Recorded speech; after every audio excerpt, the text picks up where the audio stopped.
Hey everyone, Andrew from Magic School here, and today I'm going to walk you through one of Magic School's latest features, Studio Mode. So let's dive into Magic School and take a look. Studio Mode is available in several of our tools. You'll find it in the Lesson Plan tool, the Worksheet Generator, and Raina.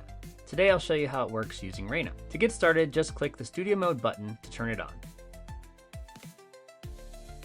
When you do, the right side of your screen opens up a new window with your generated content. And this is where the magic happens. You can edit the output directly, add images using the built-in Adobe Image Generator, or upload your own. Format your text, add color, really customize it to make it ready for you and your students. See the little plus icons? Click those to add new items to your output. You can also click and drag the block menu to reorder content on the page, or click to delete anything you don't need. And here's what's really nice. You can keep chatting with Raina on the left to modify things further. For example, I'm going to ask her to add 5 comprehension questions to the bottom of this reading passage. And just like that, it's done. When you're happy with everything, just click the 3 dots in the top right corner and export. I hope this video was useful to you, and I hope you enjoy Studio Mode. Let us know if you have any questions in the comments below.